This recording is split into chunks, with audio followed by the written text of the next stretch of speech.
சிவகங்கையில் வேலுநாச்சியார் மண்டபம் அருகே ரூபாய் 1 கோடியில் மருது பாண்டியர்கள் சிலை அமைக்க முதலமைச்சர் மு.க.ஸ்டாலின் அடிக்கல் நாட்டினார். ரூபாய் 50,000 லட்சம் மதிப்பில் சுதந்திர போராட்ட வீரர் வாளுக்கு வேலி அம்பலம் சிலையையும் திறந்து வைத்தார்.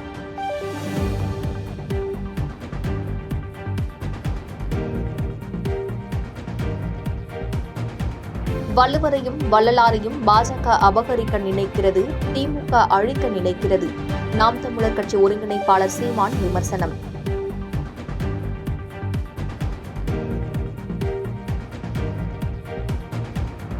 திருவள்ளுவருக்கும் தமிழுக்கும் உலக அரங்கில் பிரதமர் மோடி பெருமை சேர்த்து வருவதாக பாஜக எம்எல்ஏ வானதி சீனிவாசன் பேட்டி.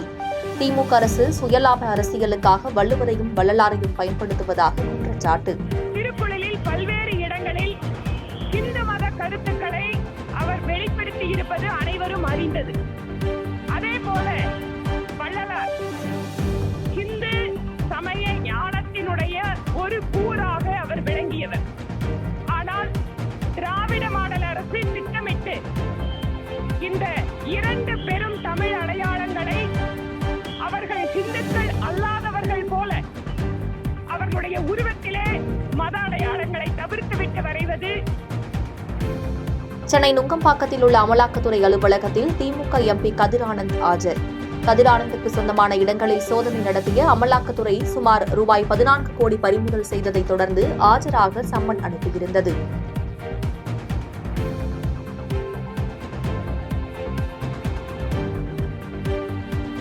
சென்னையில் ஆபரண தங்கத்தின் விலை 60,000 தாண்டி புதிய உச்சம்.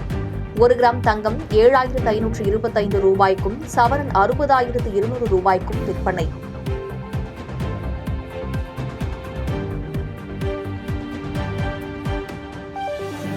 அண்ணா பல்கலைக்கழக மாணவி வழக்கில் கைதான ஞானசேகரன் வலிப்பு காரணமாக மருத்துவமனையில் அனுமதி. சிறப்பு புலனாய்வு குழு விசாரணை நடைபெற்று வந்த நிலையில் உடல்நலக்குறைவு என தகவல்.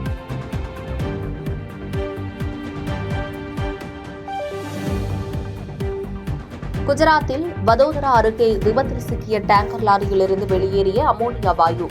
டேங்கர் மீது தண்ணீரை பீச்சி அடித்து வாயுவின் வீரியத்தை கட்டுப்படுத்திய தீயணைப்பு வீரர்கள்.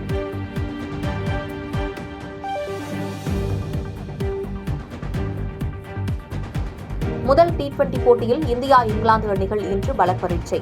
T20 தொடரை வெற்றியுடன் தொடங்க இரு அணிகளும் மும்முரம். வருகிற 25ஆம் தேதி சென்னையில் இந்தியா இங்கிலாந்து அணிகளுக்கு இடையேயான 20 ஓவர் கிரிக்கெட் போட்டி. போட்டியை காண வருபவர்கள் மெட்ரோ ரயிலில் இலவசமாக பயணிக்கலாம் என தமிழ்நாடு கிரிக்கெட் வாரியம் தகவல்.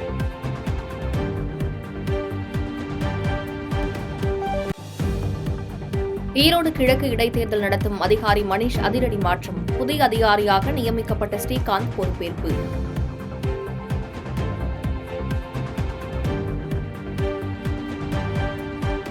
மாவட்டங்களில் ஆய்வு செய்ய இன்று தமிழ்நாடு வருகிறது மத்திய அரசின் குழு. நெல் பாதிப்பின் உண்மைத்தன்மை குறித்து ஆய்வு.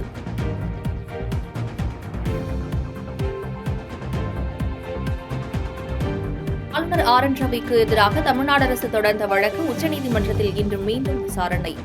ஆளுநரும் அரசும் தீர்வு காண அவகாசம் அளித்திருந்த நிலையில் இன்று முக்கிய உத்தரவு பிறப்பிக்க வாய்ப்பு.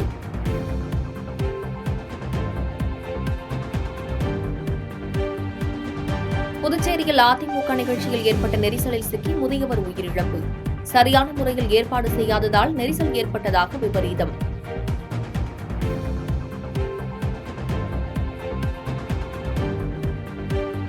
முதுமலை வனப்பகுதியில் மதுபான பாட்டில்களை வைத்து யானை விளையாடும் காட்சி. விதிகளை மீறும் சுற்றுலா பயணிகள் மீது கடும் நடவடிக்கை எடுக்க வன ஆர்வலர்கள் கோரிக்கை.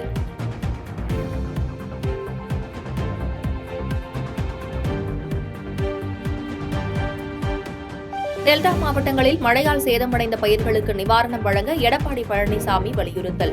22% வரை ஈரப்பதம் கொண்ட நிலையில் கொள்முதல் செய்ய வேண்டும் என கோரிக்கை.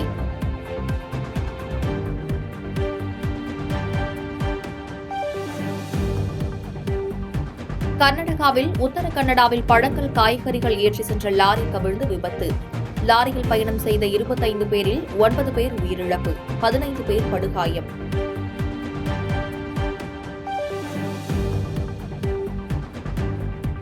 பாதகம் செய்பவரை கண்டால் நாம் பயம் கொள்ளலாகாது பாப்பா. மோதி மிதித்து விடு பாப்பா, அவர் முகத்தில் உமிழ்ந்துவிடு பாப்பா. அண்மை செய்திகளை உடனுக்குடன் தெரிந்து கொள்ள இணைந்திருங்கள் எம் நாடு தொலைக்காட்சியுடன்.